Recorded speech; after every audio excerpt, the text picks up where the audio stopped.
Hello. ప్రభు అయిన యేసుక్రీస్తు నామంలో మీకు అందరికి వందనాలండి. చాలా సంతోషం. ఈ ఆదివారంలో కూడా మనము ఆత్మీయ సమ్మేళనంలో మనమందరం చేరి ప్రభువుని మరి ఘనపరచడానికి అనేకమైన ఆత్మీయమైన విషయాలు అభ్యసనానికి సంబంధించి నేర్చుకోవడానికి ప్రభు మనకు చూపించిన అద్భుతమైన ఈ కార్యాన్ని బట్టి దేవునికి మొదటిగా కృతజ్ఞతాస్తుతులు చెల్లిస్తున్నాను. చాలా సంతోషం. మనమందరం కూడా బలపరచబడిన వారమై మనము సరికొత్త విషయాలు మానసిక కోణంలో మనం నేర్చుకుంటున్నాం. అది అందుకోసమే ఈ ఆత్మీయ సమ్మేళనాన్ని మనం పెట్టుకున్నాం. బైబిల్ని మరి మానసిక కోణంలో ఆధ్యాత్మిక స్థితిలో ధ్యానం చేయాలని. అందులో భాగంగానే మనము ఈ 2 సంవత్సరాలు కూడా మనము చక్కగా ప్రభువులో మనం ఎదగడానికి అనేకమైన విషయాల్ని మనం నేర్చుకోవడానికి ప్రభు చక్కని సహాయం చూపించారు. అభ్యసనంలో మనము చివరి ఘట్టంలో ఉన్నాం. ఆ తర్వాత మనం వ్యక్తిత్వం పర్సనాలిటీకి మనం వస్తాం. సో అభ్యసనంలోని క్రమానుగతమైన అభివృద్ధి కారకమైన అభ్యసనాల గురించి మనం చూస్తున్నాం. అందులో motor learning, verbal learning, discrimination learning, conceptual learning, attitude learning and problem solving learning. ఇవి ఒక వ్యక్తి జీవితంలో పుట్టుక నుండి పరిణత చెందుతున్నప్పుడు మానసికంగా అతనిలో కలిగే లేక చర్యలలో మరి వికాసవంతమైన విషయాలు ఇవి. అంటే క్రమానుగతంగా ఎదుగుతున్నప్పుడు వనరులన్నింటినీ తాను తీసుకుంటూ ఉన్నప్పుడు తనకున్న పరిస్థితులన్నీ కూడా అనుకూలించినప్పుడు ఒక వ్యక్తిలో క్రమానుగతంగా ఏ రకమైన అభ్యసనం జరుగుతుందో మనము ధ్యానం చేసాం. ఇందులో మనము పోయిన వారం మనం కాన్సెప్చువల్ లెర్నింగ్ గురించి తెలుసుకున్నాం. మీకు నమూనా తెలిస్తే దానికి సంబంధించి రాసుకోవచ్చు. అందుకని మనం ఒక మత్తయి సువార్త తీసుకున్నాం, మళ్ళీ మనం మార్కు సువార్తలో తీసుకొని, తర్వాత లూకా సువార్తలో తీసుకొని, యోహాను సువార్తలో తీసుకొని, అపోస్తుల కార్యాలు అపోస్తుల గురించి తీసుకొని, ఒక్కొక్కరు ఎలాంటి అంశాలని తీసుకొని వాళ్ళు బోధించారు అనేది అది మీకు అభ్యసనం. అంటే అది మీకు ఎక్సర్సైజ్, అది మీరు చేయాల్సిన హోంవర్క్. అది ఈరోజు మనము యాటిట్యూడ్ లెర్నింగ్లోనికి వెళ్తాం. మనం యాటిట్యూడ్ లెర్నింగ్. సో ఒక వైఖరి అభ్యసనం. సో మనము వైఖరి అంటే ఏంటి, వైఖరి అభ్యసనం ఎలా ఉంటుంది, ఈ విషయాల గురించి మనం ధ్యానం చేద్దాం. ఎక్కువసార్లు మనం వైఖరి అనే పదాన్ని ఎక్కువసార్లు వాడతాం మనం వైఖరి. సో వైఖరి అభ్యసనం.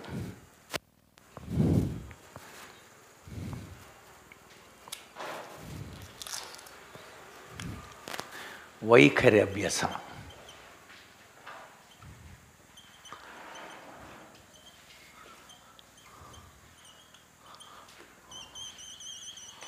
సో చాలాసార్లు మనం వాడే పదం ఇది, నీ వైఖరిలో మార్పు రాలేదురా, నీ వైఖరి సరిగ్గా లేదురా అని అంటుంటాం. నిజానికి వైఖరి అనే పదాన్ని ఇక్కడ శాస్త్ర ప్రకారం ఏమని ఉంటుందంటే, ఒక పరిస్థితి పట్ల, ఒక వ్యక్తి పట్ల, లేకపోతే ఒక సందర్భం పట్ల, లేక ఒక వస్తువు పట్ల మన యొక్క స్పందన ఇలా ఉండాలి అని మనం నిర్ణయించుకునే స్థితిని వైఖరి అంటారు. ఒక వస్తువు పట్ల, ఈ వస్తువుని మనం ఇలా వాడాలి, ప్రతిరోజు చదవాలి బైబిల్ అని ఒక సంసిద్ధతకి మీరు గురై దాన్ని అలవాటుగా చేసుకొని అలవాటుని మీరు స్థిరీకరించుకుంటే అది వైఖరి. అందుచేత దీన్ని మనం ఏమంటామంటే స్థిరమైన అలవాటును వైఖరి అంటారు. ఇది మొట్టమొదటి మనం తెలుసు. స్థిరమైన అలవాటు అంటే మీకు ప్రతిరోజు బైబిల్ చదువుకోవటం నాకు అలవాటు, ప్రతిరోజు బైబిల్ చదువుకోవటం అలా అలవాటు అంటేనే ప్రతిరోజు చేసేదాన్ని. అది స్థిరీకరింపబడిపోయింది. ఇక అంటే ఏ పరిస్థితుల్లోనైనా ఇక ఖచ్చితంగా బైబిల్ చదువుకుంటా, రన్నింగ్లోనైనా చదువుకుంటాను. ఇక ఆ రోజు పొద్దున్న లేస్తే, లేకపోతే ఇక అది చదవటం అనేది ఇక నాకు అలవాటైంది. అలవాటు స్థిరమైంది. స్థిరమైన అలవాటు, దాన్ని వైఖరి అనాలి. అలవాటు స్థిరం అవ్వాలి. కొంతమందికి ఏంటంటే క్రిస్మస్ టైంలోనే ఉంటారు, అది అలవాటు. వైఖరి అవ్వలేదు వాళ్ళకి ఇంకా. సీజనల్ కాదు, స్థిరమైన అలవాటు. అక్కడ ఈ నిర్వచనం రాసుకోవాలి. ఒక పరిస్థితిని బట్టి కానీ నిర్వచనం ఏం రాయాలి? ఒక పరిస్థితి పట్ల ఏదైనా ఒక పరిస్థితి పట్ల కానీ, లేకపోతే ఒక వ్యక్తి పట్ల,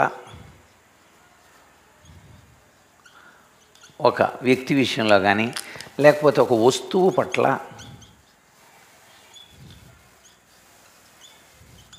దేని విషయంలోనైనా ప్రతిస్పందించడానికి మనంలో కలిగి ఉండే స్థిర సంసిద్ధత.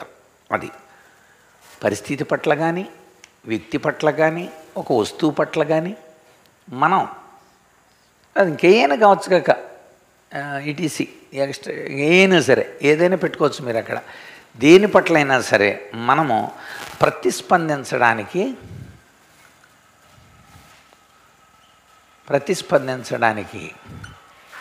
మనం కలిగి ఉండే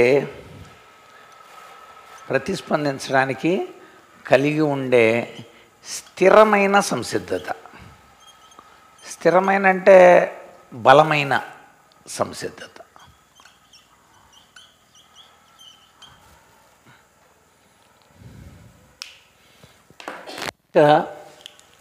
ఒక పరిస్థితి పట్ల ప్రార్థన చేసుకోవాలి. ఉదాహరణకి ప్రార్థన మనం అనుకుందాం. ప్రార్థన పట్ల నువ్వు ప్రతిస్పందించడానికి ప్రతిరోజు ప్రార్థన చేసుకోవాలి అని స్పందించడానికి ఒక స్థిరమైన సంసిద్ధత.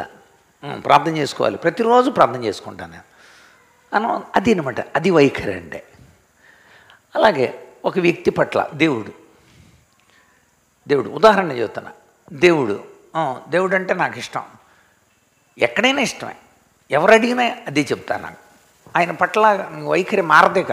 యాక్సిడెంట్ అయినా మారదు, వదిలేసినా అందరూ మారదు, లేకపోతే వ్యాధులు వచ్చినా మారదు, లేకపోతే ఏ పరిస్థితులు వచ్చినా ఆయన ఏడల నా స్థిరమైన ఉద్దేశం మారదు.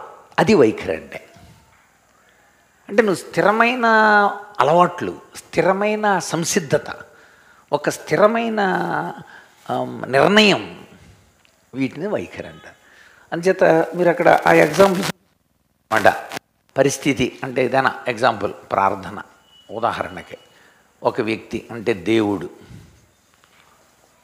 వ్యక్తి పట్ల, లేకపోతే ఒక వస్తువు బైబిల్ కింద రాసుకోండి. ఉదాహరణలు రాసేటప్పుడు పరిస్థితి పట్ల అన్నప్పుడు ప్రార్థనా పరిస్థితులు ట్రైనింగ్ ఉండండి. ఇది మీకు వైఖరి అవ్వాలి. మందిరానికి వెళ్ళటం వైఖరి అవ్వాలి, ఒక పరిస్థితి అన్నమాట. అలాగే సేవకి వెళ్ళాలి అనుకున్నా, అది వైఖరి అవ్వాలి మనకి. ఇప్పుడు అది అవ్వలేదు అనుకోండి, ప్రతిరోజు వెళ్ళలేను. రేపు మళ్ళీ భీమవరం దగ్గర ఎక్కడ ఉంది, నిన్న భీమవరం దగ్గర వచ్చాను నేను, మళ్ళీ భీమవరం అంత దూరం, రోడ్లన్నీ బాగాలేదు అంటే కుదరదు అక్కడ. దాని పట్ల నేను ప్రతిస్పందించడానికి స్థిరమైన ఉద్దేశం ఉండాలి నాకు. అంతే. అంటే అది నాకు వైఖరి అవ్వాలంటే. వైఖరి అయింది అనుకోండి, ఇక ఏవో వెళ్ళాల్సింది అంతేక. దాని గురించి ఇంకా డిస్కషన్ ఉండదు. బైబిల్ చదవాలంతే, అది నా వైఖరి. ప్రార్థన చేసుకోవడం అనేది ఒక వైఖరి. భోజనం దగ్గర కూర్చున్నాం, వెంటనే ఆటోమేటిక్గా నువ్వు ఎక్కడున్నా కళ్ళు మూసుకొని ఏం చేస్తాం, మనం ప్రార్థన చేసేసుకుంటాం. అది మన వైఖరి. అదనమాట. వైఖరుల్ని ఏర్పాటు చేసుకోవాలి మనం. దానికి సైకాలజీ ఇచ్చిన ఫార్ములా ఇక్కడే మనం నోట్ చేసుకుంటే బాగుంటుంది. సైకాలజీ ఏం ఫార్ములా ఇచ్చిందంటే, aptitude plus interest gives arise attitude. Attitudes ఎలా ఏర్పడతాయి అంటే, వైఖరులు మీరు ఏం చేయాలంటే, యాప్టిట్యూడ్ అంటే తెలుగులో సహజ సామర్థ్యాలు.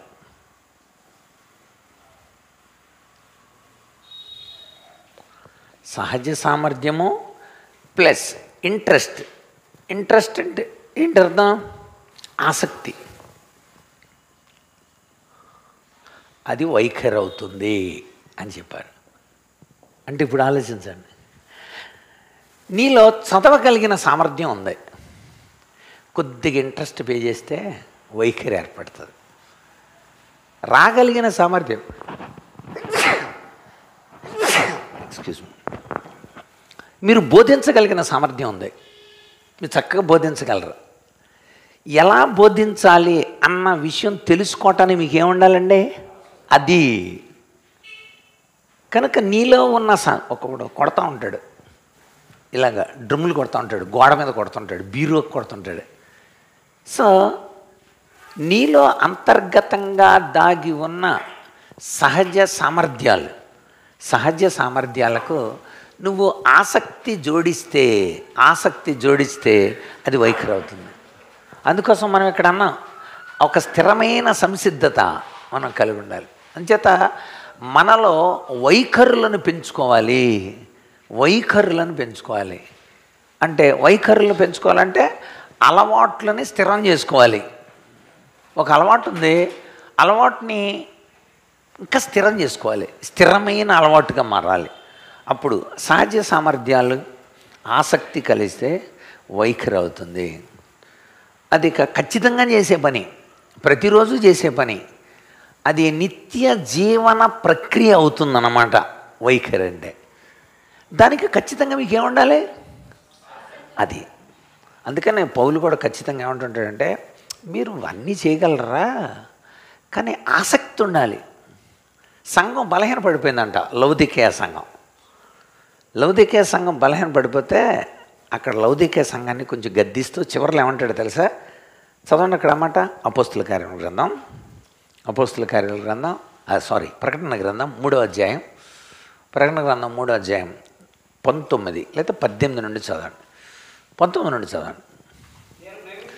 నేను ప్రేమించు వారందరినీ గద్దించి శిక్షిస్తున్నాను గనుక ఆసక్తి కలిగే. ఎందుకో తెలుసా? నీలో వైఖరులు లేవు, అంటే స్థిరమైన అలవాట్లు లేవు, చాలా లోపాలు కనబడినాయి. సో ఆసక్తి కలిగి ఈ ఆసక్తి ఎప్పుడైతే మనము ఇంట్రెస్ట్ ఎక్కువగా పే చేస్తుంటామో మనలో ఉన్న సహజ సామర్థ్యాలు అవన్నీ ఉపయోగపడి స్థిరమైన అలవాట్లు వచ్చేస్తాయి, వైఖరి ఏర్పడుతుంది.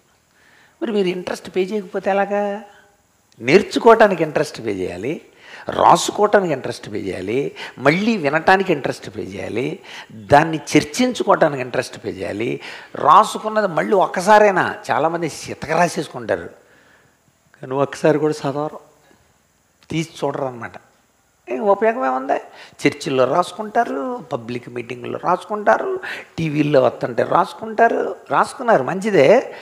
కానీ దాన్ని తిరిగి మళ్ళీ నెమరు వేసుకొని మనం అప్లై చేసుకోవాలి అన్న ఆసక్తి మనలో ఉండాలి. ఈ ఆసక్తి నన్ను, అంటే దీన్ని తెలే అంటాడు గ్రీకులో, దాని అర్థం జీల్ అని అర్థం. జీల్ అంటే రక్తంలో ఉండే కదలిక అని అర్థం. అది ఉండాలి, రక్తంలో ఉండాలి. ఎవడో తోస్తే రావటం కాదు, ఎవడో పిలిస్తే వెళ్తాం కాదు. ఏంటి తమ్ముడు మానేసేవి ఏంటంటే భలే గురి చేసేవన్నా అంటే రావటం కాదు. మనలో ఆ చదవాలి, దాన్ని ధ్యానం చేయాలి, దాన్ని మనం తెలుసుకోవాలన్న రక్తంలో ఉండే డ్రైవ్ని జీల్ అనే పదం గుర్తుపెట్టుకోండి. ఆసక్తి అంటే మూల పదం జీల్ అనే ఉంది.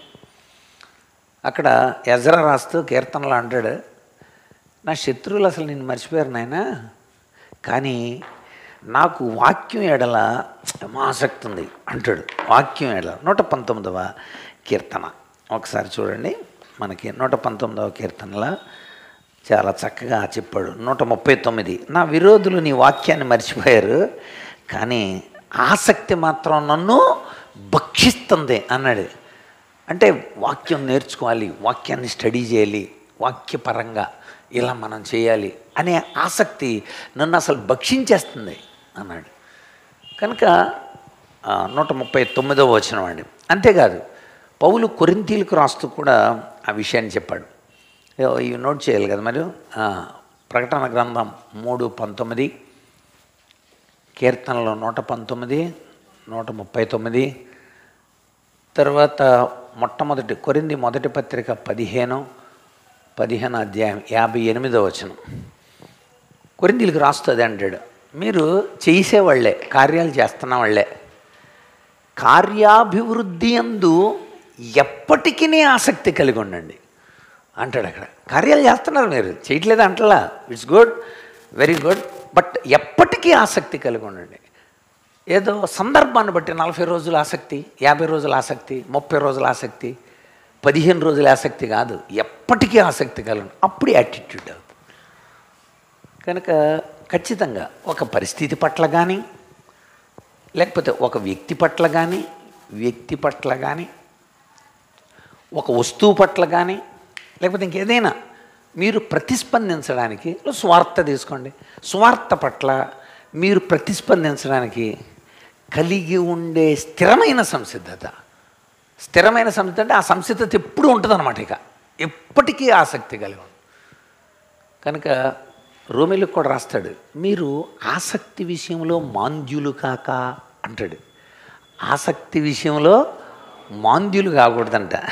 చూడండి, ఆ పదం కూడా మనం అక్కడ నోట్ చేస్తే మంచిది సందర్భానుసారంగా. చూడండి, అక్కడ రోమాపత్రిక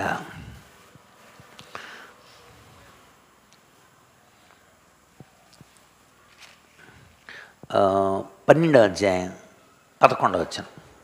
రోమాపత్రిక 12:11. చూసారా, ఆసక్తి విషయంలో మాంద్యులైతే మీకు యాటిట్యూడ్ ఉండదు, ఇక వైఖరి ఉండదు కదండి. మీకు వైఖరి ఏర్పడాలంటే ఖచ్చితంగా మీకు ఆసక్తి ఉండాల్సిందే.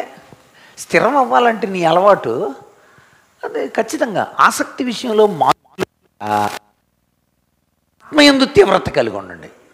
అంటే ఎప్పుడైతే ఆ ఆసక్తిలో మీరు ఉంటారో తీవ్రత పెరిగి మీ అలవాట్లు, మీ సహజ సామర్థ్యాలు, మాట్లాడగలరు, బోధించగలరు, చెప్పగలరు, ఉదాహరణలు చెప్పగలరు, కథలు అల్లగలరు, పిల్లలకి మాట్లాడి చెప్పగలరు, యవనస్తులను కూర్చోబెట్టి చెప్పగలరు, ఎన్ని సహజ సామర్థ్యాలు, చక్కగా పాడగలరు. కానీ మీకేమీ లేదు, ఆసక్తి లేదంతే. వాటిని ఇంప్రూవ్ చేసుకునే ఆసక్తి లేదు, వాటిని మనం యూటిలైజ్ చేసుకునే ఆసక్తి లేదు. లవదికే సంఘానికి ఉన్న ప్రాబ్లం అంటే యూటిలైజేషన్ ప్రాబ్లం. లవదికే సంఘానికి అసలు మొత్తం అక్కడ చెప్పినవన్నీ ఉపయోగించుకోవటం చేత కాదు నీకు, అందుకు ఆసక్తి అన్నాడు. అక్కడ ఉపయోగించుకోవటం చేత కాదంటానికి చాలా ఉదాహరణలు చెప్పాడు. ఒకటి, నీళ్ళన్నీ సిటీలోకి వస్తున్నాయి, రాజు డ్రైనేజీలు కట్టించాడు. అంతియొకస్టు అనబడిన రాజు, ఆ రాజు నీళ్ళని ఎక్కడో వేడి నీళ్ళు ఉబుకుతుంటే ఆ వేడి నీళ్ళని డ్రైనేజీలో కట్టి గ్రామం సిటీలోకి తీసుకొచ్చాడు. తీసుకొస్తే ఆ నీళ్ళు అటు బాగా వేడిగా లేవు, అటు బాగా చల్లగా లేవు. బాగా చల్లగుంటే కూడా చక్కగా వాడుకునేవాళ్ళు, బాగా వేడిగుంటే దాన్ని కూడా చక్కగా వాడుకునేవారు. చాలా కోణాల్లో బాగా వేడి నీళ్ళు బాగా ఉపయోగపడతాయి. అలాంటిది అటు చల్లగా లేవు, ఇటు వెచ్చగా లేవు, ఎలా ఉన్నా ఉపయోగమే. కానీ అది నులివెచ్చగా వెళ్తుంటే ఎవ్వరూ అట్లా ఉపయోగించట్లా. అప్పుడు రాజు చేసిన కార్యాన్ని చూసి దేవుడు అంటున్నాడు, ఇంత కష్టపడి రాజు చేస్తే ఆ నీళ్ళు ఎలా వృధాకి వెళ్తాయి, నీ బతుకు కూడా అంతే. అటు చల్లగా లేవు, వెచ్చగా లేవు.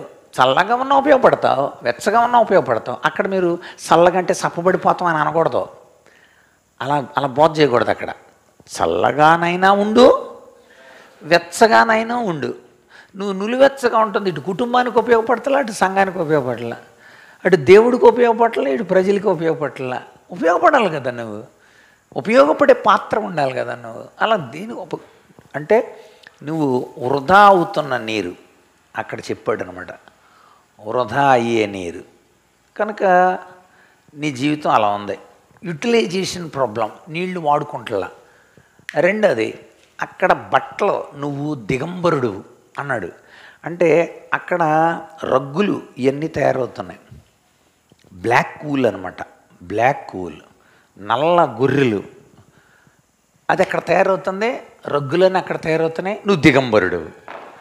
అంటే ఏంటి, నువ్వు వాటిని ఉపయోగించుకుంటలా. ఉన్నాయి నీకు అక్కడ రగ్గులన్నీ ఉన్నాయి, కానీ నువ్వు బట్టలు తయారేది అక్కడ, కానీ నువ్వు దిగంబరుడిగా ఉన్నావు, ఉపయోగించుకోండి. అక్కడ యూటిలైజేషన్, నీళ్ళు ఉపయోగపట్ల, బట్టలు ఉపయోగపట్ల. మూడోది, అక్కడ బ్యాంకింగ్ జరుగుతుంది, ఆ చుట్టుపక్కల 10 ప్రాంతాలకే అక్కడే బ్యాంకింగ్ అంటే ఆ రోజుల్లో వస్తు మార్పిడి జరిగేదనమాట. చింతపండు ఇచ్చి కారం తెచ్చుకోవడం, ఉప్పిచ్చి అల్లం తెచ్చుకోవడం, అలాగా వస్తు మార్పిడి జరిగేది. అక్కడ జరుగుతుందే నువ్వు దౌర్భాగ్యుడివి, తిక్కుమల్లుడివి అన్నాడు. దౌర్భాగ్యుడి దిక్కు నువ్వు ఉపయోగించుకుంటలా అంటే వస్తు మార్పిడి కూడా అక్కడ చేయట్లన్నో. బ్యాంకింగ్ అక్కడ కళ్ళకు మందు తయారవుతుంది. పుర్గ్రియా ప్రాంతం అది. దాని రాయిని తీసి అరగదీసి ఒలివ నూనెసి సుగంధ ద్రవ్యాలు కలిపి కళ్ళకి కాటుగా తయారు చేస్తున్నారు. అక్కడ కళ్ళ జబ్బులకి మందు తయారవుతుంది లవదికేలో. కానీ ఏమంటాడు తెలుసా? నువ్వు గుడ్డోడివి అంటే ఏంటి అర్థం?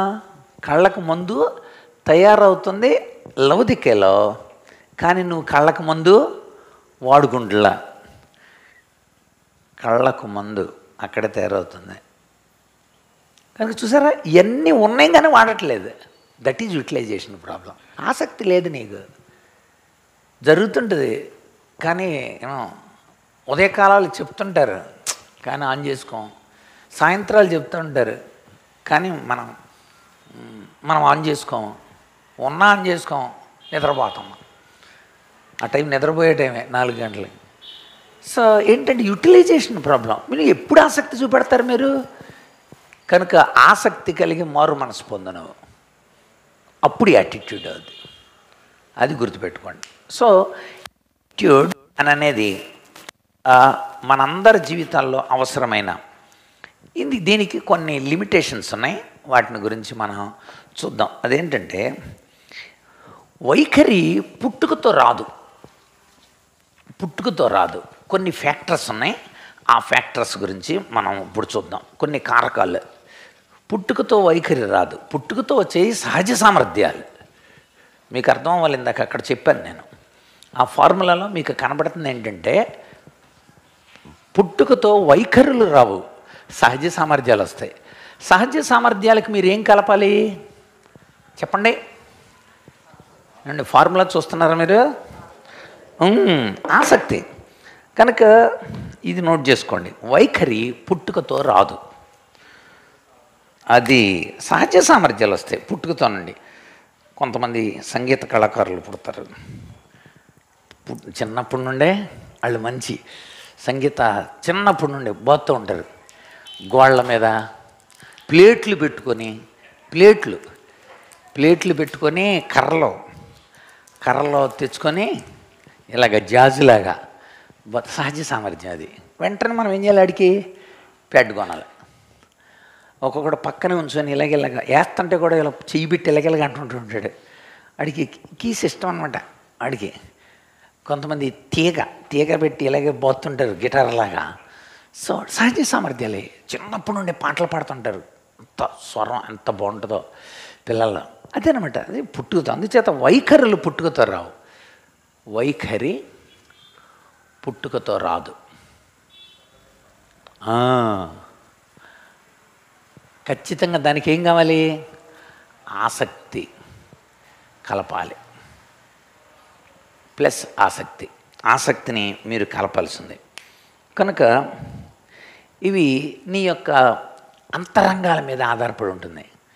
అంటే నీ అంతరంగాలు ఏదైనా విషయం పట్ల, ఏదైనా పరిస్థితి పట్ల ఎందుకు, ఏమిటి, ఎలా, ఎక్కడ, ఎప్పుడు, ఎవరు, ఏంటి, ఈ విషయాలన్నింటినీ మనము ఆలోచించిన తర్వాత ఆసక్తిని కలుపుతాం.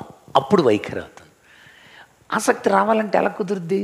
నువ్వు వాక్యం వినాలంటే లేకపోతే ఇక్కడ కూర్చొని నేర్చుకోవాలండి. నేర్చుకోవడం ఈజీ అండి. ఒకడు స్కూల్కి రమ్మంటే వస్తాడండి, గుళ్ళిలాట్లు ఆడుకుందాం. ఆడికి ఆడుకోవటం ఇష్టం. ఆడు స్కూల్లోకి వచ్చి ఎలా నేర్చుకుంటాడు? ఆడికి ఆసక్తి ఎలా పుట్టాలి అంటే ఈ కూర్చోవటం ద్వారా లేకపోతే నేర్చుకోవటం ద్వారా వచ్చే ఫలితాలు ఏంటనేది వాడి మనసుకే తెలియాలి. That is awareness. అందుకనే రెడీనెస్ ప్రోగ్రామ్ ఇస్తారు పిల్లలకి. Parents, teachers, motivators readiness programme. మనం కూడా దేవుణ్ణి నమ్మండి కాదు, దేవుణ్ణి ఎందుకు నమ్మాల్సి వస్తుందో ఆసక్తి కలిగేలాగా అది వాళ్ళని మోటివేట్ చేయాలి. అప్పుడు వాళ్ళల్లో అలవాటు మొదలవుద్ది, చర్చికి రావటం, అది వైఖరిగా మారద్ది. కనుక ఎప్పుడైనా సరే అందుచేత ఖచ్చితంగా వైఖరి, దీనికి కావలసిన ముందు లక్షణాలు చూద్దాం. ఒక యాటిట్యూడ్ ఏ ఏ అంశాల మీద ఆధారపడి ఉంటుందో చూద్దాం. ఒకటి, వాళ్ళ విశ్వాసం మీద ఆధారపడి ఉంటుంది. దీనికి మన ఉదాహరణలు చూద్దాం. ఒక వ్యక్తిలో వైఖరి ఏర్పడాలంటే ఆసక్తి వాళ్ళు కలిగి ఉన్నప్పటికీ కూడా ఒకవేళ వాళ్ళలో అంతరంగంలో యాప్టిట్యూడ్స్, సహజ సామర్థ్యాలు ఉన్నప్పటికీ కూడా వాటిని వెలికి తీయటానికి, వాడిలో పుట్టించడానికి, వాడిలో బలపరచడానికి మనం విశ్వాసాన్ని చూడాలి. 2, బిలీవ్, అంటే ఇంగ్లీష్లో కూడా రాసుకోండి, బిలీవ్నెస్. రెండవది మనోభావాలు, భావోద్రేకాలు అని అర్థం అనమాట.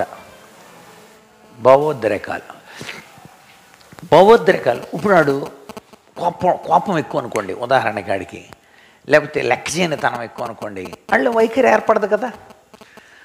ఎలాంటోడైనా వాడు ఆసక్తి చూపించగలిగాడు. అందుచేత మనం వీటిలన్నింటినీ పరిశీలన చేయాలి. వాడి విశ్వాసం ఎలాగుంది. రెండోది వాడి భావోద్రేకాలు, ఎమోషన్స్ ఎలా ఉన్నాయి. మూడవది వాడి అభిప్రాయాలు ఎలా ఉన్నాయి. వాళ్ళు ఆసక్తి పుట్టించాలి, పాఠాలు వినాలాడు, లేకపోతే బైబిల్ లెసన్స్ వినాలి. ఎందుకండి మాకి ఒక ఆయన్ని రండి మీరు అని అంటే ఆయన ఏమన్నారు తెలుసా, ఈ వయసులో మాకు ఎందుకు రాదరా. ఇప్పుడు అర్థమైందా, ఈ వయసులో మాకు ఎందుకు, ఆ ట్రైనింగ్లు ఎందుకని అన్నాడు. మీరు దానికి ఏం సమాధానం చెప్తారు చెప్పండి. మీరు ఆయనకి ఆసక్తి లేదు, చెప్పండి మీరు దానికి ఏమని సమాధానం చెప్పాలి. మీరు ఇతరులు బోధించడానికి కాదు, దేవుని ఎదుట పరిపూర్ణులుగా ఉండడానికి కోసం, పరిపూర్ణ అవగాహన కోసం మీరు రావాలి. అందుకోసం రావాలి. చచ్చిపోయేంత వరకు కూడా ఆయన చదువుతూనే ఉంటారు ఎప్పుడు పుస్తకాలు. శిఖమణ గారు మీరు ఎప్పుడు వెళ్ళి చూడండి, ఆయన ఎప్పుడు బుక్స్ సుమారు ఒక 32 మ్యాగజైన్లో ఎప్పుడో ఎన్నో వస్తుంటాయి ఒక్క నెలకే. ఆ మ్యాగజైన్లో వచ్చిందంటే పూర్తి చదివేయటం, ఇది చదివావా అని అతడికి ఇచ్చేయటం, చదివింది వెంటనే పరిచయం చేయాలి అంతే ఎదుటి వాళ్ళకి. ఆ వయసులో 86లో ఆయనకి చదవాలా, 86లో ఆయన పుస్తకం తెచ్చుకోవాలా. కొత్తగా వచ్చిందంట కదండి బైబిల్, ఒక ఇలా బైబిల్ వచ్చిందంట అనంటే వెంటనే అవునండి రీసెంట్గా ఒక రిఫరెన్స్ బైబిల్ మంచిది వచ్చింది అనంటే వెంటనే తెచ్చేసుకున్నారు. తెచ్చేసుకొని చూసి చాలా, జాన్సన్ అనే ఒక తమ్ముడు వచ్చాడు, నేను చూశాను తమ్ముడు, ఇవి ట్రైనింగ్కి బాగా ఉపయోగపడతాయి. మీరు ట్రైనింగ్లు ఇస్తారుగా, నువ్వు పాల్సనయ్యా, ఇదిగో ఈ బైబిల్ తీసుకొని బాగా చదవండి. నేను దాన్ని బాగా స్టడీ చేశాను, మంచి లెసన్స్ తయారు చేసుకున్నాను. 2 నెలలు ఆయన దగ్గర ఉంచుకున్నారు అంతే. ఆయన నోట్స్లు చక్కగా తయారు చేసుకున్నారు అంతే ఖాళీగా ఉన్నప్పుడల్లా. ఇదిగో మీరు ట్రైనింగ్లు ఇస్తారుగా, ట్రైనింగ్లో వాళ్ళకి బాగా ఉపయోగపడుతుంది. ఆ వయసులో అవసరమే, పరిపూర్ణులుగా ఉండాలి. అంటే అభిప్రాయాలు, ఒపీనియన్స్ కనుక వాళ్ళ యొక్క ఒపీనియన్స్ని కారణాలుగా తీసుకోవాలి. 4, సామాజిక వాతావరణం.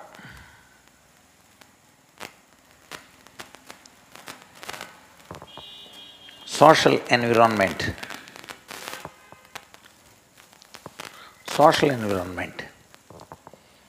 5, శిక్షణ, ట్రైనింగ్ అంటే ట్రైనింగే. ప్రాక్టికల్ ఉన్నదాన్ని ట్రైనింగ్ అంటారు, ప్రాక్టికల్ లేని దాన్ని అభ్యసనం అంటారు. ప్రాక్టికల్ ఉండాలన్నమాట. మనం కూడా చెప్పాలి, మనం కూడా మాట్లాడాలి. నేను అందుకే నేను చెప్పాను, నేను చెప్పిన మీరు సంఘాల్లో చెప్పేయండి. తమ్ముడు రాజు ఆ ప్రయోగం చేసాడు. అప్పుడే బోర్డు ఒకటి కొత్తగా కొనేసి అక్కడ పెట్టేశాడు. వాళ్ళ చర్చిలో మొదలుపెట్టాడు అపోస్తుల కార్యాలు కసక చెబుతూ ఉన్నాడు. మధ్యలో ఏదో సందర్భం వచ్చింది, మనస్సు సంబంధించింది, మన స్ట్రక్చర్ తీసుకున్నాడు. స్ట్రక్చర్ తీసుకుని చెప్పేశాడు. చెప్పి నాకు మెసేజ్ పెట్టాడు, ఫోటోలు పెట్టాడు. అన్న ఈరోజు ఇది చెప్పానన్నా, వాళ్ళు బాగా అర్థం చేసుకున్నారన్న. శరీరానికి మనసుకు ఆత్మకి మధ్య ఉన్న సంబంధ భేదాలను గురించి ఒక స్ట్రక్చర్ వేసారు సిగ్మండ్ ఫ్రాయిడ్ యొక్క థియరీని చెప్పాడు ఆయన. చెప్పాలి, మీరు చెప్పడం కోసమే. అందుచేత వాళ్ళ శిక్షణ, అది శిక్షణ ద్వారా వైఖరులు మారుతాయి. శిక్షణ మీద ఆధారపడి ఉంటుంది. మీకు అవగాహన వచ్చేంత వరకు నేను దాన్ని ఇవ్వాలి. అది శిక్షణ, ట్రైనింగ్ అంటే. ఏదో విని వెళ్ళిపోవటం అనేది అభ్యసనం. ప్రాక్టికల్గా మీరు దాన్ని చేస్తే, చూస్తే, లేకపోతే నాతో పాటు వస్తే, ఎందుకు రమ్మంటాను వెళ్ళి కుర్రాలని రా ఖాళీగా ఉన్నావా అని అడుగుతుంటాను కృష్ణకాంత్ని. ఎంతమంది ఖాళీగా ఉన్నావు, రా వచ్చాయి ఈరోజు రా. కనుక నువ్వు చూడు, ప్రాక్టికల్ చూడు. ఏది చెప్తున్నామో అది అక్కడ చెప్తాను, పబ్లిక్లో ఎలా చెప్తానో చూడు. ఇదే మెసేజ్ పబ్లిక్లో ఎలా చెప్తాను. మీకు ఎలా చెప్పాను కదా బోర్డు మీద. మరి పబ్లిక్లో నమ్మనోళ్ళు, నమ్మినోళ్ళు, రక్షణ పొందినోళ్ళు వాళ్ళందరూ ఉంటారు. వాళ్ళకి ఎలా చెప్తున్నాను జాగ్రత్త చూడు. శిక్షణ ద్వారా కూడా వాళ్ళలో రైట్, నేను ఇలా ఉండాలి, ప్రతిరోజు వినాలి, ప్రతిరోజు నేర్చుకోవాలి, నేను కూడా రంగంలోకి దిగాలి, యాటిట్యూడ్ ఏర్పడుతుంది. శిక్షణ ఇస్ అ ట్రైనింగ్. నెక్స్ట్ 6వది విశ్వాసులు లేక సంఘం, చర్చ్ ఆర్ ఫెలోషిప్. మన ఫెలోషిప్లో చాలా చూస్తుంటాం. వాళ్ళు పాటలు పాడుతుంటారు, ఫెలోషిప్లో ప్రార్థన చేయమంటారు, ఫెలోషిప్లో సాక్ష్యం చెప్పమంటారు, ఫెలోషిప్లో రెండు వెళ్దామంటారు. చర్చి కార్యక్రమాలు చాలా ఉంటాయి. వీటన్నిటిలో ఏదో మనం కూడా మీరు ఈ పని చేయండి, మీ పని చేయని డిస్ట్రిబ్యూట్ చేస్తారు అంతే. సో అప్పుడు మీరు ఆసక్తిని పెంచుకోవాలి. ఆసక్తి కలిగిన వారికి రంగంలోకి దిగాలి. మీకున్న ప్రతి ఒక్కడికి ఏదో ఒక తలాంతు ఉంటుంది. ఆ తలాంతుని అడు గుర్తుపెట్టుకోవాలి. ఆ సహజ సామర్థ్యాన్ని, ప్రభు ఇచ్చిన సహజ సామర్థ్యం, అది తలాంతుగా ఎప్పుడవుద్దంటే ఆత్మ ఆధ్యయనంలోకి వెళ్ళిందనుకోండి నీ సహజ సామర్థ్యం, అప్పుడు అది తలాంతుగా గుర్తింపబడుతుంది. దేవుని ఆత్మ అధ్యయనంలోకి వెళ్ళినప్పుడు అప్పుడు నువ్వు కలిగించే ఆసక్తి దానికి జోడైతే అప్పుడు నీలో అది వైఖరి అవుతుంది. విశ్వాసులు లేక సంఘం లేకపోతే ఫెలోషిప్ వీళ్ళందరూ కూడా ఫ్యాక్టర్. ఇక చివరిది ఎక్స్పీరియన్స్, అనుభవాలు.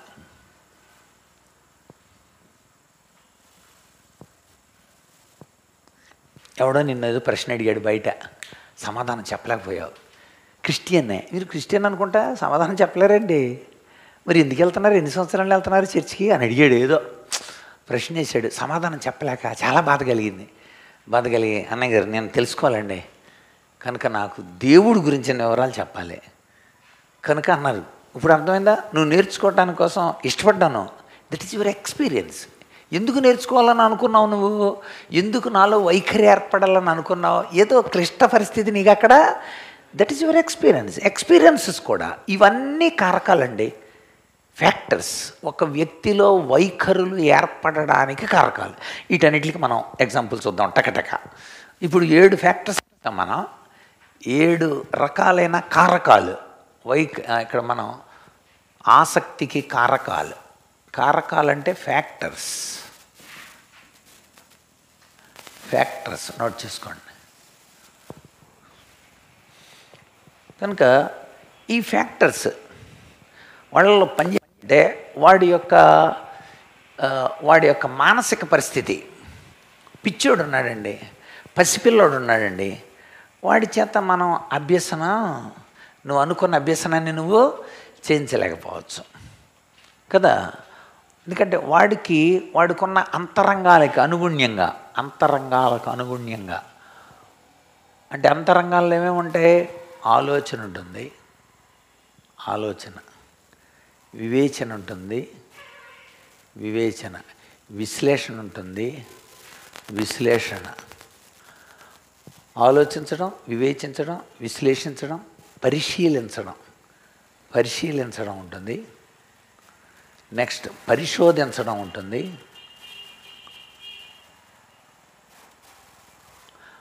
అంటే ఆలోచిస్తాడు, వివేచిస్తాడు, విశ్లేషిస్తాడు, పరిశోధిస్తాడు. అన్వయించడం ఉంటుంది. అన్వయించడం అంటే తనకి ఈ చీర బాగుంటుందా, నాకైతే బాగుంటుందా అని మీద వేసుకొని చూస్తారు చూసారా, ఈ చెప్పులు సరిపోతాయా తుడుక్కొని చూస్తారు చూసారా, ఈ కళ్ళద్దాలు సరిపోతాయా పెట్టుకొని చూస్తారు చూసారా, అది అన్వయించుకోవడం అనమాట. సో అన్వయించడం మీద కూడా ఆధారపడి ఉంటుంది. ఎందుకండి నాకు అన్నాడంటే అర్థం ఏంటంటే ఇది నాకు సంబంధించింది కాదని అనేసాడు. కనుక అతని అంతరంగాలు, ఇట్లా అంతరంగాలు అంటారండి, అంతరంగాలు. సో అంతరంగాలు, అంతరంగాలు అన్వయించడం. నెక్స్ట్ ఐనెస్. ఐనెస్ అంటే చిత్తం, విల్ అంటే చిత్తం. ఐనెస్ అంటే నేను నేను చేయాలి, నాకు అవసరం లేదు, నేనైతే ఇక్కడ పందుల దగ్గర ఉన్నాను, నేను ఈ మోయాబులో ఉండను, నా దేవుడు నీ దేవుడే, నా దేవుడు తనని గురించి తెలుసుకోవడం. ఐనెస్ అంటే కరెక్ట్గా మన అహం అంటారు. అహం అనే పదం వేరే అర్థం ఇస్తుంది మనకి తెలుగులో, గర్వం అన్నట్టుగా. అది కాదు, తన ఉనికి. నేను అని రాసుకోండి సరిపోద్ది. దాన్ని ఐనెస్ అంటే నాకు కావాలి. ఇది మీ అక్కకైతే బాగుంటుంది అంటుంటారు. అంటే నీకొది తనను నిష్క్రమించుకుంటారు కొంతమంది. ఐనెస్ అది. ఇప్పుడు ఉదాహరణకి మోషే ఉన్నాడు, అన్నీ చెప్పాడు దేవుడు, అనుమానాలన్నీ తీర్చాడు దేవుడు, అంతా అయిపోయిన తర్వాత లాస్ట్లో అంటాడు మా హరోన్ అన్నాడుగా అన్నాడు. అక్కడ దేవుడికి కోపం వచ్చింది.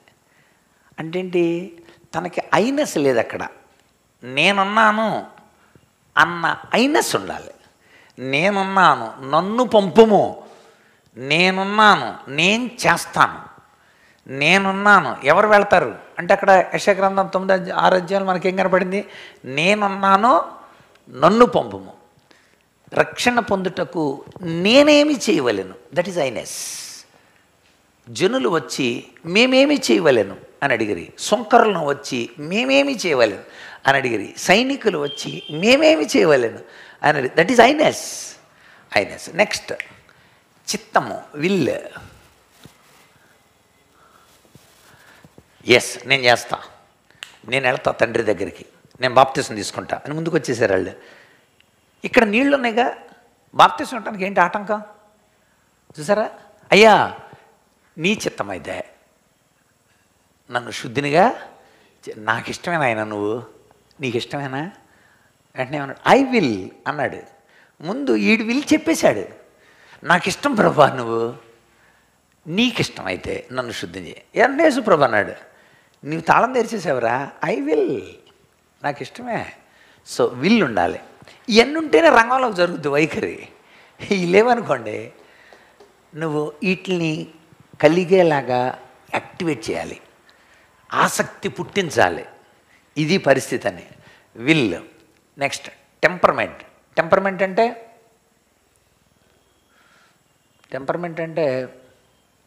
ఉద్రేకం.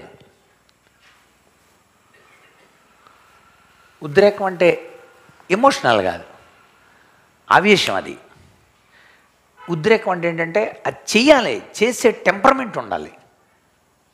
ఇప్పుడు చెప్పాము, నేను నడవలేనులే బాబా, మెట్లు ఎక్కలేనులే, అడికి ఏమీ లేదు, ఇవన్నీ ఉన్నాయి కానీ దాన్ని చేయగలిగిన టెంపర్మెంట్ లేదు. అది ఉండాలి, ఆ యాక్టివ్నెస్. మన భాషలో ఆ యాక్టివ్నెస్ ఉండాలి. ఇది మనస్సు పరంగా అయితే టెంపర్మెంట్ అంటారు. నెక్స్ట్ ఫీలింగ్ ఉండాలి. ఫీలింగ్ అంటే ఏంటి? ఫీలింగ్ చూసారా, తెలుగులో ఎంత కష్టమైపోతుందా, ఇంగ్లీష్లో ఈజీగా చెప్పేస్తాను. ఫీల్ అంటే దుఃఖం కాదు, దుఃఖాన్ని ఫీల్ అవుతున్నాను, దుఃఖంగా ఫీల్ అవుతున్నా, అనుభవించడం. దాన్ని ఫీల్ అనే రాద్దాం. దాన్ని నీకు చెప్పలే. మైండ్ అంటే అర్థం ఏంటని అడిగాడు ఒకడు. ఏం చెబుతాం? మైండ్ అంటే మనసు అని అన్నాం. మరి మూడ్ అంటే ఏంటి? What is mood? నాకు మూడ్ లేదంటే అర్థం ఏంటి? మనసు లేదనా? మనసు ఉంటుంది. మనస్సు యొక్క స్థితిని మూడ్ అంటారు. The state of mind. State of mind is mood. State of mind అంట. So right, feel. Next reasoning ఉంటుంది. రీజనింగ్ అంటే ఏంటి? కారణాలు వెతకటం. కారణాలు వెతుకుతూ ఉంటాడు అనమాట చాలామంది. మా తమ్ముడికి నేను కాపలావాడినా అన్నాడు, కారణాలు అడుగుతున్నాడు ప్రతిదానికి. అలాంటి కారణాలు ఎత్తుకుతూ ఉంటారనమాట. కొంత ఏది తప్పించుకోవటానికి కారణాలు అవి. ఇదిగో అదే ఇచ్చింది నాకు, లేకపోతే నేను తినేవాడినా, నువ్వేగా నాకు ఇచ్చింది ఆమెనే, ఆమె ఇవ్వకపోతే నేను తినుండేవాడిని. చూసి ఆడు చెప్పిన కారణం తప్పు. అది తను చేసిన తప్పును ఒప్పుకోకుండా వేరే కారణం చెప్పాడు. కారణాలు వెతుకుతాడు అనమాట, కారణాలు. Next judgement. జడ్జిమెంట్ అంటే తీర్పు. మా తమ్ముడికి నేను కాపలావాడినా అన్నాడు. జడ్జిమెంట్ ఈడే ఎత్తున్నాడు. మా తమ్ముడు నేను కాపలావాడినా, నాకు కాపలా పెట్టావా, మా తమ్ముడిని అడుగుతున్నావేంటి అన్నాడు. చూసారా, దేవుడు అడిగింది ఆడి తప్పును ఒప్పుకోవటానికి కోసం దేవుడు ఒక ఐడియాలజీ ఇచ్చాడు. కానీ ఆడు చూసారా ఎలా మాట్లాడాడో. సో ఇవన్నీ అంతరంగంలో ఉండేవండి. సో ఇవన్నీ కూడా ఆలోచించడం, వివేచించడం, విశ్లేషించడం, పరిశీలించడం, పరిశోధించడం, అన్వయించడం, నడవడం, చెప్పడం, పోల్చడం, లేకపోతే కారణాలు వెతకటం, ఇవన్నీ కూడా అటెన్షన్, రిటెన్షన్, రీకాల్, రికగ్నిషన్, ఐనెస్, will, temperament, feeling, reasoning, judgement, ఇవన్నీ కూడా అంతరంగాలు. సో ఈ అంతరంగాల్ని యాక్టివేట్ చేయాలన్నమాట. దేవుని వాక్కు అంతరంగాల్ని యాక్టివేట్ చేస్తుందండి. అంత పవర్ కలిగిందనమాట. హెబ్రీ 4:12. హెబ్రీ 4:12. దేవుని వాక్యము సజీవము గలదై, బలము గలదై, ఎటువంటి రెండంచులు గల ఖడ్గము కంటేను వాడిగా నుండి ప్రాణాత్మలను, లోపల ప్రాణాత్మలను, కీళ్లను, మూలుగును విభజించున్నంత మట్టుకు దూరుచు, హృదయం యొక్క తలంపులను, ఆలోచనలను అన్నిటినీ శోధించుచున్నది. యాక్టివేట్ చేద్దాం అనమాట. అందుచేత దేవుడు వాక్కు చెప్పండి. మీ గురించి కాదు, ముందు దేవుడు వాక్కు చెప్పండి. దేవుడు ఎంత మంచివాడో చెప్పండి. రెండవది, ఆ దేవుడు నన్ను ఎలా చేశాడో చెప్పండి. సో వాళ్ళు వెంటనే ఆసక్తి ఉందంటే వాళ్ళలో ఉన్న సహజ సామర్థ్యానికి యాడ్ అయిందని అర్థం. వెంటనే వాడు అలవాట్లను స్థిరం చేసుకుంటా, వెళ్తా ఉంటానండి చర్చికి అప్పుడప్పుడు అంటాడు. ఇప్పుడు ఏం చేస్తాడు తెలుసా, వెళ్తానండి అప్పుడప్పుడు అన్నవాడు రెగ్యులర్గా వెళ్తాడు. రెగ్యులర్గా వెళ్ళాడంటే అర్థం ఏంటి, స్థిరమైపోద్ది. ఇక ఆసక్తి పెరుగుతుంటుంది, వాడు రెగ్యులరిటీ వస్తుంది అనమాట. సో మనం ఈ ఫ్యాక్టర్స్ని వరుసగా మనం చూద్దాం. ఒక్కొక్క దానికి ఒక్కొక్క ఉదాహరణ మీరు రాసుకుంటే సరిపోద్ది. 1-2 ఉదాహరణలు టకటక. మొట్టమొదటిది ఏంటంటే విశ్వాసం. విశ్వాసం అనేది యాటిట్యూడ్ పెరగటానికి, లేక వైఖరిలో అభివృద్ధి అవ్వటానికి. 2 అలవాట్లు స్థిరపడటానికి, ఆసక్తిని పెంచి వైఖరి రావటానికి కోసం కారణాంశాలుగా ఉన్నాయన్నమాట అండి. మొట్టమొదటిదే ఉదాహరణలు రాద్దాం. నెంబర్ 1 మొట్టమొదటిది విశ్వాసం. టైటిల్ పెట్టుకోండి, కారకాలు అవి. వాళ్ళకి ఉదాహరణ చెప్తున్నా. మొట్టమొదటిది విశ్వాసం. విశ్వాసం ద్వారా అబ్రహాము చాలా స్థిరమైన వాడిగా, అనేకులకి జనాలకి తండ్రిగా మార్చబడ్డాడు. అతనిలో ఏ కోణంలో చూసినా విశ్వాసమే కనపడతా ఉంటుంది. విశ్వాసానికి అబ్రహాము విశ్వాసులకు తండ్రి ఎలాగయ్యాడండి అసలు. విశ్వాసం అనేది యాటిట్యూడ్కి ఒక ఫ్యాక్టర్. అతడు ఎంత విశ్వాసం వచ్చాడో రోమాపత్రిక 4:19 నుండి మీరు చదివితే ఉంటుంది. అబ్రహాం మొట్టమొదటిది అబ్రహాం ఉదాహరణ రాసుకోండి. అబ్రహాము రోమాపత్రిక 4:19 నుండి. అతడు విశ్వాసమందు బలహీనుడు కాక రమారమి 100 ఏండ్ల వయసు కలిగిన వాడండి. అప్పటికి తన శరీరము మృతతుల్యమైనట్టును, శారా గర్భము కూడా మృతతుల్యమైనట్టును ఆలోచించినే కానీ అవిశ్వాసము వలన దేవుని వాగ్దానాన్ని గురించి సందేహపడక దేవుణ్ణి మహిమపరిచి వాగ్దానం చేసిన వాడు నెరవేర్చుటకు సమర్థుడని రూఢిగా విశ్వసించి విశ్వాసము వలన బలము పొందాను.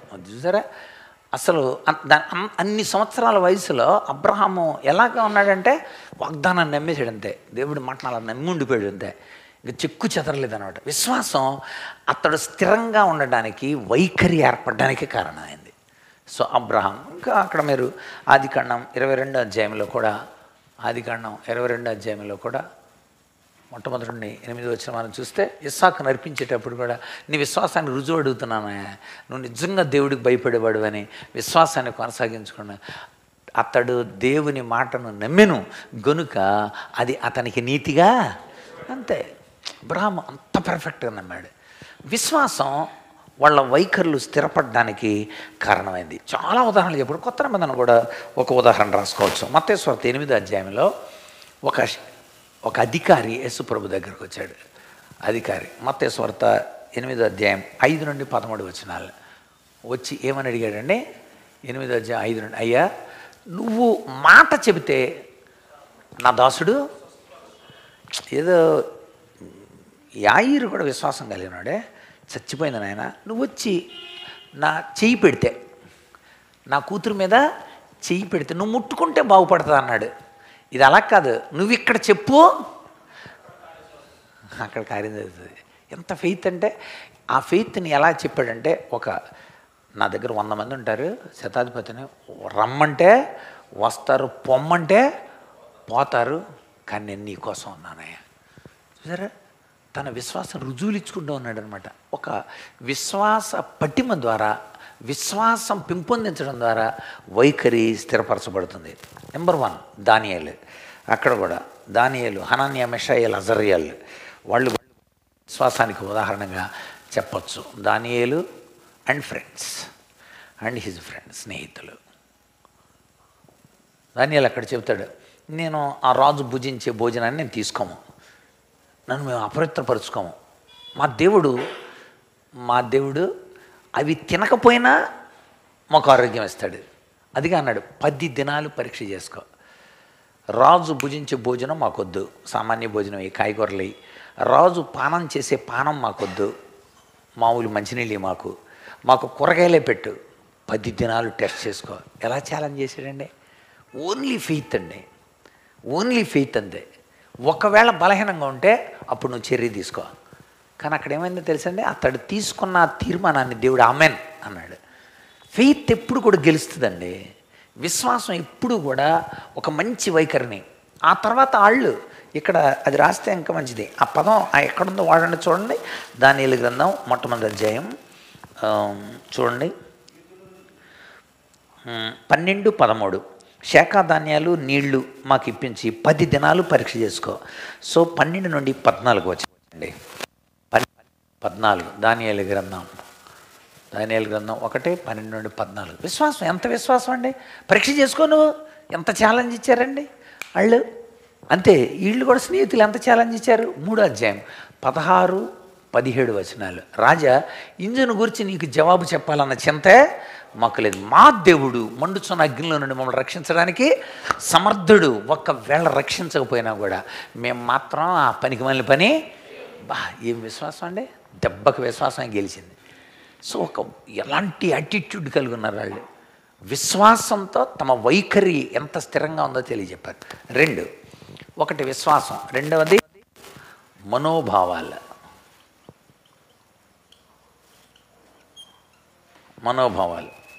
అంటే మీ యొక్క ఎమోషన్స్. ఆది కాండంలో మనం ఒకసారి చూద్దాం, 43వ అధ్యాయం 30-31 వచనాల్లో. అసలు అన్నల్ని చిత్తకొట్టేసేయాలి. ఒక్కొక్కడిని కూడా తీసుకొచ్చేసి నన్ను గోతులు దోస్తారంటరా, నన్ను చంపేస్తారంటరా అని కొరడా తీసుకొని ఒక్కొక్కడిని ఇరగబదేయాలన్నమాట. మనకంత కసి వచ్చేస్తుంటుంది వాళ్ళు చేసే పనికి. పైగా నాన్నకు అబద్ధం చెప్తారంటరా, నాన్న బతుకున్న నన్ను చచ్చిపోయాడని శ్రద్ధాంజలిగా గట్టిస్తాడు అక్కడ. ఇది ఎంత పనికి మనలురా మీరు, అసలు నీ చిన్న కొడుకుని కాదు, చిన్న తమ్ముడిని కాదని నేను. కనుక అసలు అక్కడ రాబడిన మాట చదువుతుంది. అక్కడ ఎంత మనోభావాలు, ఎంత మంచి మనోభావాలు. 43వ అధ్యాయం 30-31 కూడా చూడండి. అక్కడ అబ్బా అసలు ఏడ్చేసేటంటే వాళ్ళని చూసి ఎంత అద్భుతమైన ఆ ఎమోషనల్ ఫీల్ ఉంది చూసారా, వాటిని పెంచుకోవాలండి మనం. కంపాషన్ హార్ట్ ఉంది చూసారా, అది పెంచుకోవాలంట. మనోభావాలు బాగున్నప్పుడు వైఖరి స్థిరం అవుతుంది. మనోభావాలు బాగుండాలి. బీ ప్రొయాక్టివ్ అంటాం మనం. బీ ప్రొయాక్టివ్ అంటే ఏంటి? సానుకూలతగా స్పందించగలగాలి. ఎమోషనల్ అయిపోకూడదు, కొంచెం సానుకూలతగా స్పందించగలగాలి. ఎదుటోళ్ళ మనస్సులు బట్టి మనం సానుకూలతగా స్పందించాలి. వాళ్ళు గోతులు తోసేస్తున్నప్పుడు తిరగబడలేదు, సానుకూలతగా స్పందించాడు. అమ్మేస్తున్నప్పుడు తిరగబడలేదు, సానుకూలతగా స్పందించాడు. బట్టలు తీసేసి వాళ్ళని అమ్మేస్తున్నప్పుడు కూడా బట్టలు కూడా ఉంచలేదు, ఆ బట్టలు తీసేసి పై బట్టలు తీసి చించేశారు. వాళ్ళు కూడా సంతలో బట్టలు లేని యోసేపునే అమ్మారు అక్కడ, దేహదార్గ్యాన్ని చూపించి అమ్మడానికి కోసం. అప్పుడు పొత్తిఫర్ కొనుక్కున్నాడు అక్కడ. సో అప్పుడు కూడా సానుకూలతగా యోసేపు, అది నోట్ చేయండి అక్కడ. మనోభావాలలో యోసేపు మంచి మనోభావాలకు. ఆదికాండం 43వ అధ్యాయం అతడు వెంటనే ఏడ్చి పక్కకెళ్ళి ఏడ్చి ఆ తర్వాత అంతేకాదు పౌలు తనతో పట్టున్న వాళ్ళు చెరసాలలో బెత్తాలతో దెబ్బలతో కొడితే చిత్త కొట్టేసి జైలు వేస్తే వాళ్ళ మనోభావాలు ఎలా ఉన్నాయండి అసలు అక్కడ పాటలు పాడారంట ఎలాంటి పాటలు పాడి ఉంటారు వాళ్ళు హల్లెలూయా స్తుతిమహిమ పాటలు పాడి ఉంటారు ఎందుకో తెలుసా వాళ్ళకి వాగ్దానం గుర్తుంది అందుచేత వాళ్ళ మనోభావాలు చాలా స్థిరంగా ఉన్నాయి వాగ్దానం అంటే అర్థం ఏంటి దేవుడు మనకి ఫిలిప్పి చూపించాడు తెస్సలోనిక చూపించాడు బెర్రే చూపించాడు ఏథెన్స్ చూపించాడు కొరింథీ చూపించాడు ఎఫెసు చూపించాడు ఇవన్నీ చూసుకొని వెళ్తాం మనం ఫస్ట్ టూర్లోనే చచ్చిపోతామా సావం కనుక ఖచ్చితంగా ఇవన్నీ చూపించాడు కనుక మనం వీటన్నిటినీ కూడా మనం రీచ్ అవుతాం ఏదో గొప్ప కార్యం జరుగుద్ది అని అనుకుంటున్నారు వాళ్ళు వాగ్దానమే గుర్తొస్తుంది వాళ్ళకి అందుచేత దేవుని వాక్కు మనసులో ఉన్నప్పుడు వాగ్దానాన్ని మనసులో కలుపుకున్నప్పుడు వాళ్ళ యొక్క మనోభావాలన్నీ ప్రొయాక్టివ్ మనోభావాలలో గుర్తుపెట్టు ప్రొయాక్టివ్ సానుకూలత బీ ప్రొయాక్టివ్ సానుకూలతగా స్పందించండి సానుకూలతగా ఫిలిప్పీ పత్రికలో రాస్తూ అంటాడు చదవండి ఒకసారి ఫిలిప్పీ పత్రిక చదువుతాడు మొట్టమొదటి అధ్యాయం 13వ వచనం ఫిలిప్పీ 1:13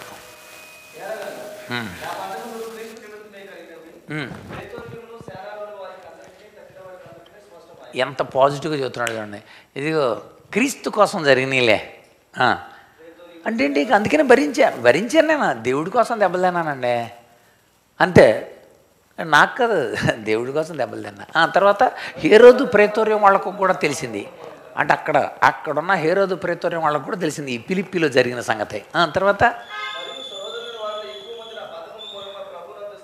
చూసారా నేను బంధకాల్లో మనమందరం ఇలా బంధకాల్లో ఉండటాన్ని బట్టి అక్కడ వాళ్ళు స్థిరమయ్యారంట ఎలాంటి ఎమోషన్ అండి నువ్వు బాధపడటం నువ్వు శ్రమ పడటం చాలామందిని స్థిరపరిచిందంట నేను బంధకాల్లో ఉండటం వల్ల చాలామంది స్థిరపరచబడ్డారు ఎలాగైంది ఏం వైఖరిరా అందుకని ఆ తర్వాత తిమోతి రాస్తాడు తిమోతి నువ్వు నన్ను ఉట్టిని వెంబడించావా నా శ్రమని నా బాధల్ని అంత్యోక్య లుస్త్రాలో నాకు కలిగిన ఇబ్బందుల్ని నువ్వు చూసావు కదా చూసి వెంబడించావు అంటే ఏంటనమాట పౌలు శ్రమలో చాలామందిని ప్రొయాక్టివ్ సానుకూలతగా స్పందించినాయి స్థిరపరచబడ్డానికి కారణమైంది ఇంకా రాస్తాడు అక్కడ 2వ వచనం కూడా చదవమ్మా లేదా 2వ అధ్యాయం 17వ వచనం కూడా చదువు అక్కడ కూడా ఆ పదాన్ని చాలా చక్కగా రాస్తాడు చూడండి ఒకసారి ఫిలిప్పీ పత్రిక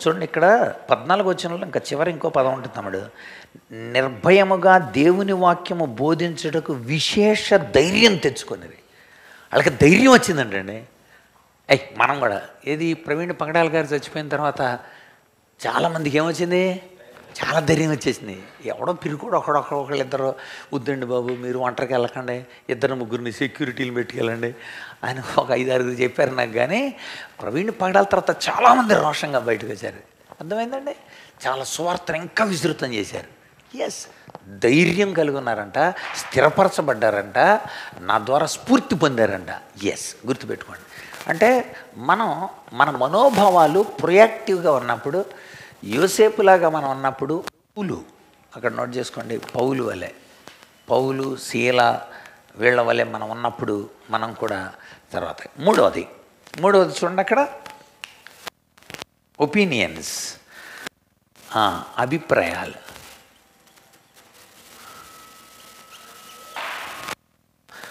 అభిప్రాయాలు ఒక ఏలియాని మనం తీసుకుందాం ఏలియా చూడండి ఒకసారి రాజుల మొదటి గ్రంథం 18వ అధ్యాయం ఏలియా తన యొక్క అభిప్రాయాన్ని ఎలా చెప్పాడో చూద్దాం రాజుల మొదటి గ్రంథం 18వ అధ్యాయం 20-21 ఆహాబు ఇజ్రాయేల్ అందరి యొద్దకు దూతలను పంపి ప్రవక్తలను గర్మేలు ఏలియా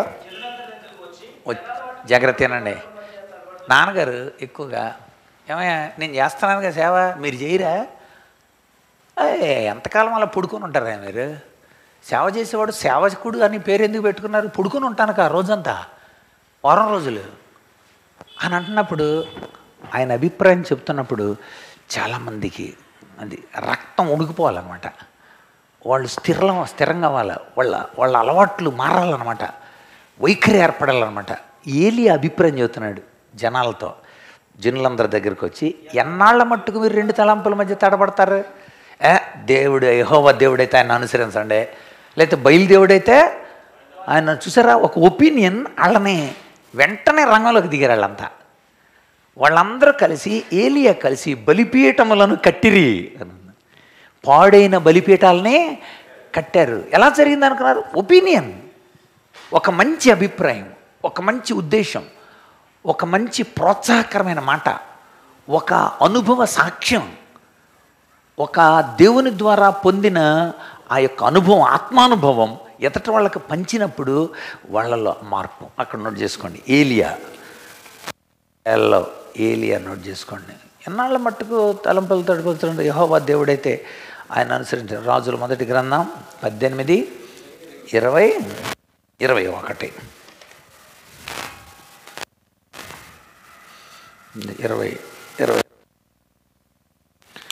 అదేవిధంగా మనము కూడా మత్తయి సువార్త 6వ అధ్యాయంలో, మనం 6వ అధ్యాయంలో 24వ వచనం చూస్తే యేసు ప్రభు అభిప్రాయం కూడా మనం అక్కడ చూడవచ్చు. అక్కడ ఏమని ఉంటుందంటే, చదవండి మత్తయి సువార్త.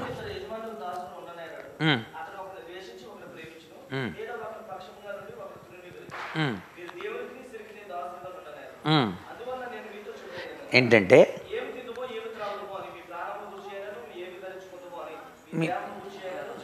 అంటే మీరు అలా 2 రకాలుగా ఉండకూడదు.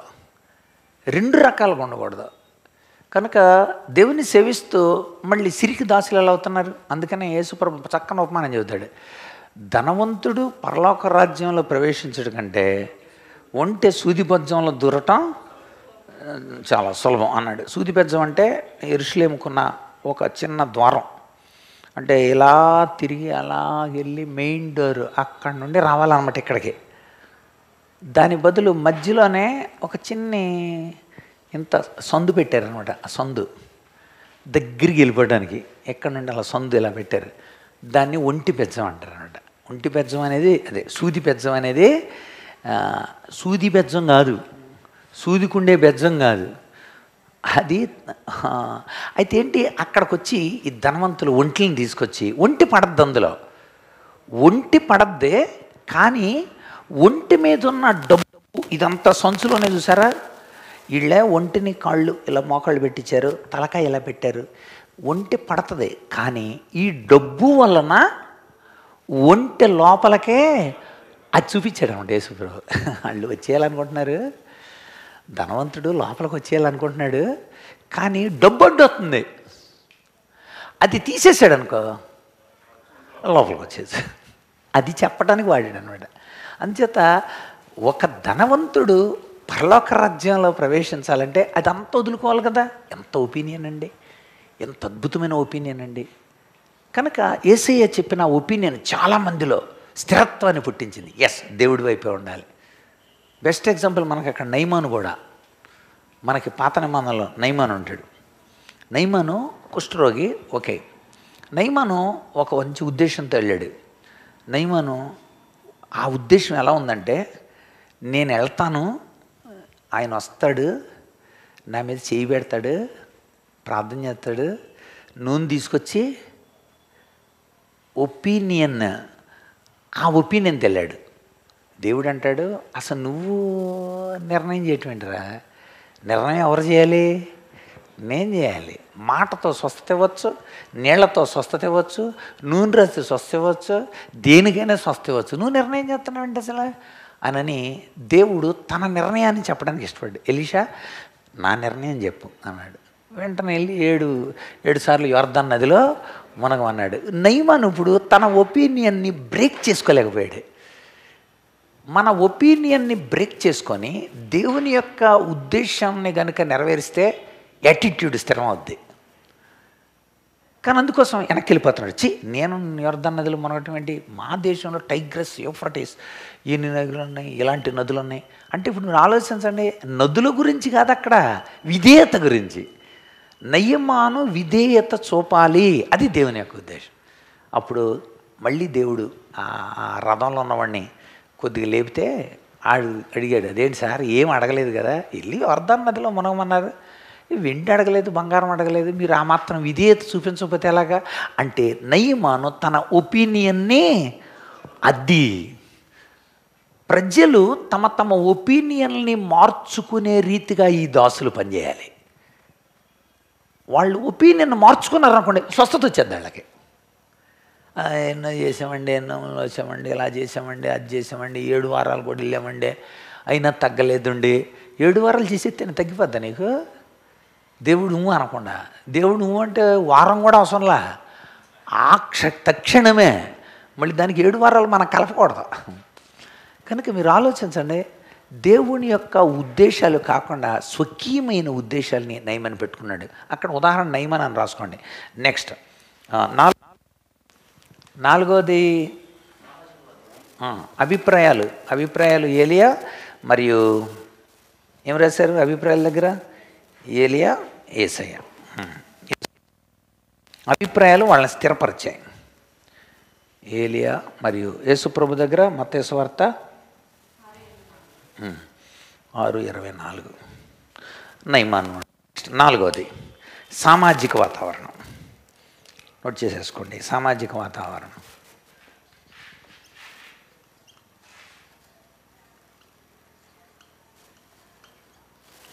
సామాజిక వాతావరణం ఇక్కడ మీరు అపోస్తుల కార్యాలు ఒకసారి రండి, 9వ అధ్యాయం. అపోస్తుల కార్యాలు 9వ అధ్యాయం 26వ వచనం, 27వ వచనం.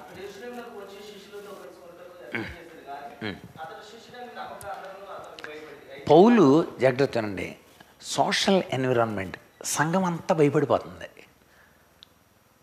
అందరూ భయంలో ఉన్నారు. ఇప్పుడు సౌలు మారాడన్న సంగతి సంఘానికి తెలీదు. ఇప్పుడు రంగంలోకి ఎవరొకళ్ళు దిగాలి, సామాజిక స్పృహ కలిగించాలి.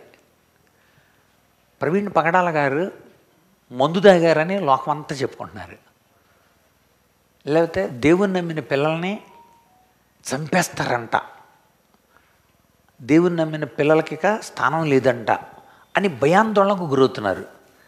కానీ అలాంటి టైంలో సత్యాన్ని చెప్పడానికి, సామాజిక స్పృహ కలిగించడానికి కావాలా వద్దా? కావాలి. అలా వచ్చినప్పుడు సంఘం స్థిరపరచబడుతుంది. ఒక వైఖరి, ఒక స్థిరమైన అలవాటు అవ్వాలంటే ఖచ్చితంగా సామాజిక స్పృహ కలగాలి. అంటే సోషల్ కాన్షియస్ వాళ్ళకి ఇవ్వాలి. అప్పుడు బర్నబా రంగంలోకి దిగాడు. బర్నబా పౌలుని తీసుకొచ్చాడు. పౌలుని తీసుకొచ్చి పోతున్నారు సంఘంలో. అప్పుడు చెప్పాడనమాట, ఏమనంటే ఇతడు చెప్పుకున్నాడు, దేవుని వచ్చాడు కనుక సాక్ష్యం చెప్పేవాళ్ళు కావాలి. నేను మీ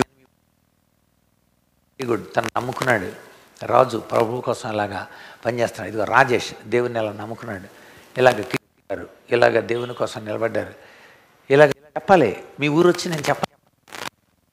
ఇది స్థిరీకరించడం అంటే అర్థం ఏంటి? సోషల్ అవేర్నెస్ని కలిగించడం. బర్నబా, నోట్ చేసుకోండి, అది బర్నబా. అపోస్తుల కార్యాలు 9వ అధ్యాయం 26, 27 వచనాలు. 11వ అధ్యాయం కూడా చూడండి. 11వ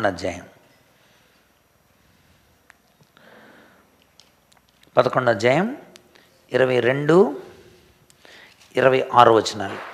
అంతియోక్యకి వెళ్ళాలి. అంతియోక్యకి వెళ్ళాడు బర్నబా. వెళ్ళి ఏం చేశాడంటే అక్కడ పరిచయం చేస్తూ, అరే సౌలుని తీసుకెళ్తే బాగుంటుంది, సాక్ష్యవంతమైన నేను తీసుకెళ్తే బాగుంటుందని మళ్ళొచ్చి తార్సులో ఉన్న సౌలుని తీసుకొని అంతియోక్యకి వెళ్ళి అంతియోక్యలో సోషల్ అవేర్నెస్ కలిగేశారు. అంతియోక్యలోని శిష్యులే మొట్టమొదట సరే ఎంత స్థిరమైన యాటిట్యూడ్ అయిందో. నువ్వు కనుక సోషల్ అవేర్నెస్ ఇస్తే, సామాజికంగా ప్రొయాక్టివ్ మంచి వాతావరణం నువ్వు కలిగిస్తే స్థిరం అవుతారు. అవేర్నెస్ ఇవ్వాలి కదా. యేసుప్రభు ఉన్నాడు, ఆయన నీ బతుకు జవాబిస్తాడు అని నువ్వు అవేర్నెస్ ఇవ్వాలి. అలా ఇస్తే స్థిరం అవుతారు, మంచి యాటిట్యూడ్ ఏర్పడుతుంది. సో బర్నబాకి 2 ఉదాహరణలను చేసుకుంది. నెక్స్ట్ మీరు చూస్తే ఇంకా నెగిటివ్, వీలైతే వచ్చే వారం వీటన్నిటికీ నెగిటివ్ చెబుతాను, వచ్చే వారం చూద్దాం. నెగిటివ్ అంటే ఇలా ఉండకుండా, విశ్వాసం ఉండకుండా అవిశ్వాసం ఉన్నవాళ్ళు, మనోభావాల్లో ప్రొయాక్టివ్ ఇవ్వకుండా భావోద్రేకాలతో రెచ్చిపోయిన వాళ్ళు, అభిప్రాయాలు చెప్పకుండా ఉన్న అభిప్రాయాన్ని పాడు చేసిన వాళ్ళు, సామాజిక వాతావరణంలో ప్రొయాక్టివ్ లేకుండా, చూసారా లాభం పోయిందండి, బాగు చేశాడు కానీ లాభం పోయింది మనకు. చూసారు అక్కడ ఒక వ్యక్తి బాగుపడిన దానికంటే నెగిటివ్ చెప్పారు వాళ్ళు అభిప్రాయాలు. అలాగే యేసుప్రభు ఆ దెయ్యాలు బట్టి నుండి బాగు చేస్తే వాళ్ళు ఏమన్నారు తెలుసా, పందులు 2000 చచ్చినాయి. ఇక్కడ ఎవడ కడతాడు మాకు పందులకి? పందులు చచ్చినందుకు బాధపడుతున్నారు, వ్యక్తి బాగైనందుకు సంతోషం లేదు వాళ్ళకి. ఇప్పుడు అర్థమైందా? నెగిటివ్లు మనం చూద్దాం. ఓకే, నెక్స్ట్ సామాజిక వాతావరణం. 5వది చూడండి. 5వది శిక్షణ.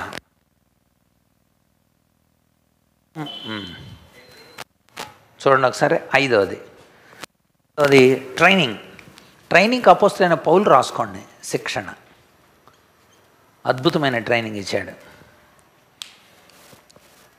అలాగే యేసు ప్రభు మంచి ట్రైనింగ్ ఇచ్చాడు. శిక్షణ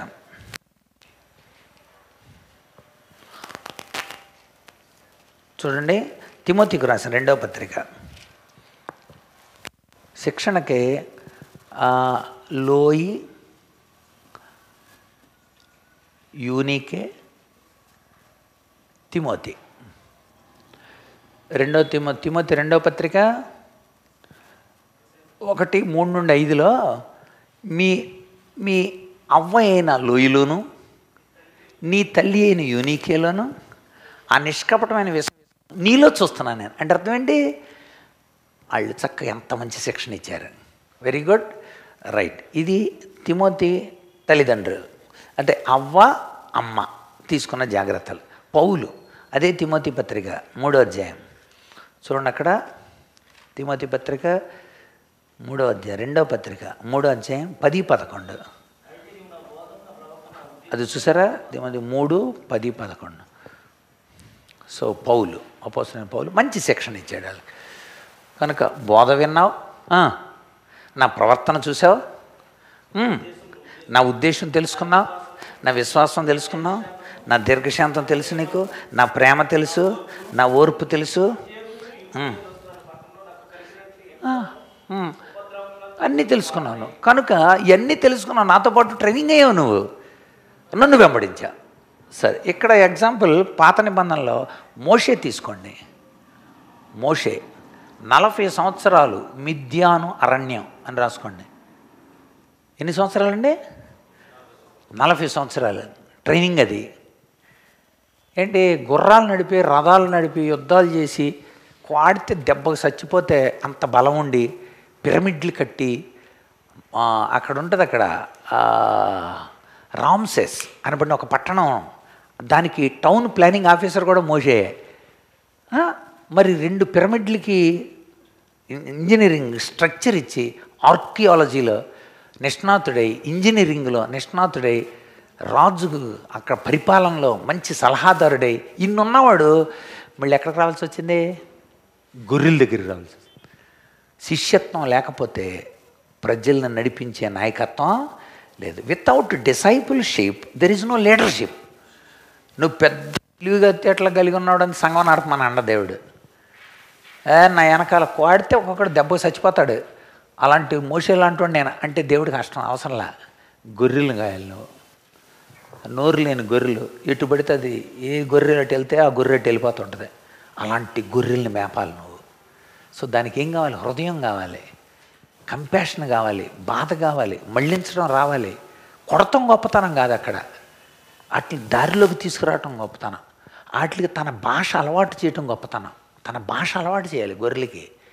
అవి ఎక్కడో ఉంటే ఎక్కువ అని అరిస్తే అన్ని దారిలోకి రావాలి. అది అలవాటు చేయాలి. వాటిని మేపాలి, వాటిని పెంచాలి. ఏదైనా శత్రువు వచ్చినప్పుడు, లేకపోతే ఏదైనా చంపడానికి సింహం అలాంటివి వచ్చినప్పుడు ఎదుర్కోవటానికి అడ్డుపడాలి. ఇవన్నీ నేర్పాడు. దట్ ఈజ్ ట్రైనింగ్ మోషేకి. రైట్. చూడండి,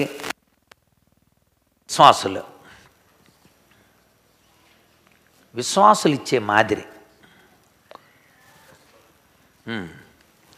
విశ్వాసులు ఇచ్చే మాదిరి. మీరు అక్కడ కొత్త నిబంధనలో దోర్కా మనకు బాగా కనబడదండి. దోర్కా వాళ్ళందరినీ, విధవరాండ్రనందరినీ ఆదరిస్తూ వచ్చినని చెప్తారా? అపోస్తుల కార్యముల గ్రంథం 9వ అధ్యాయం 36 నుండి 39 వరకు.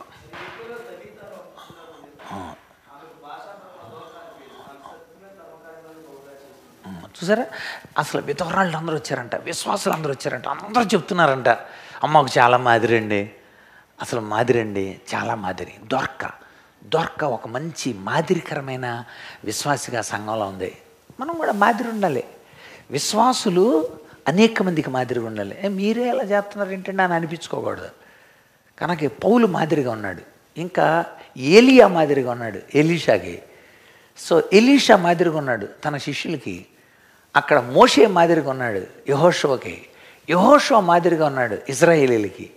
సో ఇదిగో నేను ఇలా పాటించాను. యెహోషువ నోట్ చేయండి. పాత నిబంధనలో యెహోషువ 23వ అధ్యాయం 24వ అధ్యాయం.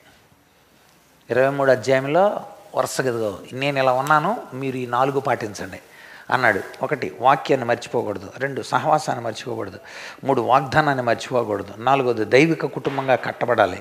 ఈ 4 మర్చిపోకండి. 5వ అధ్యాయం మీరు ఎవరిని సేవించిన 24 మీరు ఎవరిని సేవించినానో నేను నా ఇంటివారు.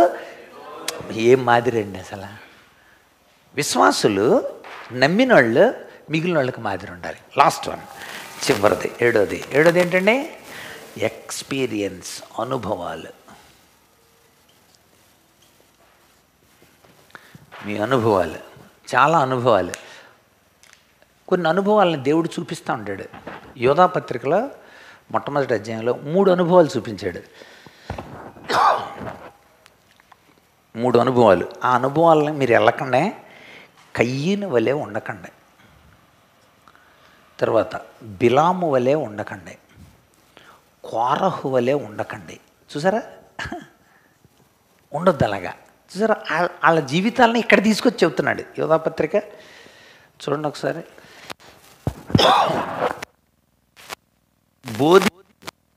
వ్యక్తిగత అనుభవం కూడా రాద్దాం. యోధాపత్రిక 1:11 అండి. 1:11. అయ్యయ్యో, ఆ ఎక్స్పీరియన్స్ మనకొద్దు. This is negative. చూడండి అక్కడ ఒకసారి పాజిటివ్లో ఎక్స్పీరియన్స్తో తెలుసుకున్న వాళ్ళు ఎవరెవరు? యోబు నోట్ చేయండి. యోబు జీవితం అంతా అదే. నేను నా తల్లి గర్భం నుండి దిగంబరనే వచ్చి దిగంబరనే వెళ్తాను, యెహోవా ఇచ్చాను, యెహోవా తీసుకొని పోను, యెహోవా నామం నాకు. చివరి వరకు కూడా నేను యథార్థంగా ఉన్నాను. నేను మీరు అలాంటి తప్పుడు మాటలు మాట్లాడకండి ఆయన ఫ్రెండ్స్తో. యోబు ఎక్స్పీరియన్స్ ఆ ఒక్క వచనమే కాదు, యోబు గ్రంథం అంతా 42 అధ్యాయాల్లో కూడా, చివరికి 42 అధ్యాయంలో కూడా యోబు అలా నిలబడ్డాడు కనుక దేవుడు వచ్చి స్నేహితులను తిట్టాడు. మీరు యోబు ఎడల మీరు సరిగ్గా ప్రవర్తించలేదు, నా ఎడల కూడా మీరు సరిగ్గా ప్రవర్తించలేదు, కనుక మీరు చేసిన తప్పుకు యోబే దహన బలి అర్పిస్తాడని చెప్పాడు. కనుక గుర్తుపెట్టుకోండి, యోబు ఎక్స్పీరియన్స్. మనం కూడా ఎక్స్పీరియన్స్ని చెప్పాలి వాళ్ళకే. ఇది నేను కూడా నా ఎక్స్పీరియన్స్ చెబుతా, మీరు కూడా నా ఎక్స్పీరియన్స్. సమరయ స్త్రీ చెప్పింది, నా బతుకంతా నాతో చెప్పేశాడు. దట్ ఈజ్ మై ఎక్స్పీరియన్స్ కదా. 1:29, 4:29, యోహాను సువార్త 4:29. సో ఇదండి వ్యక్తిగతంగా మీ ఎక్స్పీరియన్స్. వీటిని అంటే విశ్వాసాన్ని డెవలప్ చేసి యాటిట్యూడ్ని స్థిరపరచవచ్చు, మనోభావాలు సరిచేసి ఇది యేసయ్య అనుభవం, ఇది యేసయ్య ఇచ్చిన ఎక్స్పీరియన్స్, ఇది నా ఆలోచన, ఆయన ఇచ్చిన ఆలోచన, ఇది ఆయన్నే సేవించాలంతే ఏమైనా కూడా. సో అలాంటి మనోభావాలు, ఎమోషన్స్ని షేర్ చేసుకొని యాటిట్యూడ్ని స్థిరపరచు, ఒపీనియన్స్ని షేర్ చేసుకొని స్థిరపరచు, సోషల్ అవేర్నెస్ని కలిగించి స్థిరపరచు, శిక్షణనిచ్చి మరి స్థిరపరచవచ్చు, విశ్వాసాన్ని వాళ్ళల్లో పెంచి మనమే వాళ్ళకి మాదిరిగా ఉండి పెంచవచ్చు, వాళ్ళ వ్యక్తిగతంగా ఎక్స్పీరియన్స్ని వాళ్ళు ఫేస్ చేసినప్పుడు కూడా వాళ్ళ ఎక్స్పీరియన్స్ ద్వారా యాటిట్యూడ్ పెరుగుతుంది. That is the great wonderful theory అన్నమాట. ఇది గుర్తుపెట్టుకోండి. వైఖరి అలవాటు కాదు. వైఖరి మనం ముందు చెప్పాం, పుట్టుకతో రాదు. వైఖరికి ఖచ్చితంగా మీ ఆసక్తి ఉండాలి. కనుక ఆసక్తి కలిగి ఉందాం. ఆసక్తి కలిగి ఉంటే మీలో ఉన్న సహజ సామర్థ్యాలు వైఖరిగా మార్చబడతాయి, స్థిరమైన అలవాట్లతో ఉంటాయి. అట్టి కృప పరిశుద్ధాత్ముడు మనకందరికీ అనుగ్రహించునుగాక. ఆమేన్. ప్రార్థన చేసుకుందామా? సోదరులు బాలయ్య గారు రండి, చిన్న ప్రార్థన చేయండి.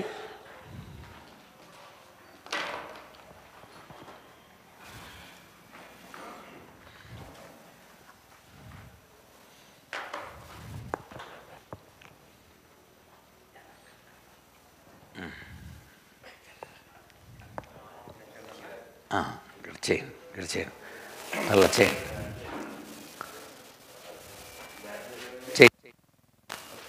పరిశుద్ధుడు తండ్రి, మహోన్నతుడా, సకల ఆశ్రమాలకి కానుపుతుడా, మా జీవన సాయంకాల ప్రభా మీ సేవకుల ద్వారా అతి విలువైనటువంటి నేను మా ప్రవర్తనలో కూడా, మా ఆలోచనలు కూడా, మా జ్ఞానం కూడా మార్చండి.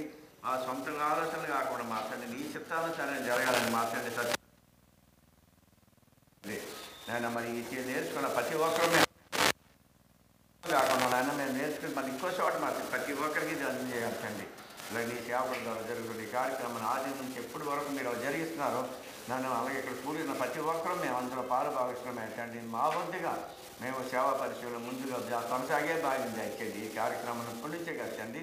ఇలాగే ఎంతకాలమైన సరే మంచి జరిగేటట్టు మంది ఈ సేవకు మంచి ఆరోగ్యం ఆయుషిచ్చి మా తండ్రి ఎంతోమందిని మాకు చక్కగా చేసి నేను మేమందరం కలిపి పొందిన శిష్యులుగా నీ బిడ్డలుగా ఉండే భాగం కూడా దయచేయమని నాకు ఇచ్చిన ఈ అవకాశాన్ని బట్టి ప్రపదంగా నా తండ్రి నీకు మా తండ్రి సేవకునికి కూడిన సంఘం కాపరులందరికీ ప్రతి ఒక్కరికి వందనాలు ప్రార్థిస్తున్నాం తండ్రి. ఆమేన్. మన తండ్రి అయిన దేవుని ప్రేమ, కుమారుడైన యేసుక్రీస్తు కృప, పరిశుద్ధాత్మ అందుల అన్యోన్య సహవాసం చేరిన మనకును, లోకంలో ఆయన కోసం ఎదురు చూస్తూ ఉన్నతమైన వైఖరులతో ఆయన్ని ఆరాధిస్తూ ఘనపరుస్తూ స్వార్థ పరిచర్య చేస్తున్న, ప్రభువుకు శిష్యులుగా నడుస్తున్న ఆయన జనాంగానికి అంతటికి మనకును సదాకాలము తోడేండునుగాక. ఆమేన్. ఆమేన్. అందరికి వందనాలండి. Thank you. రైట్.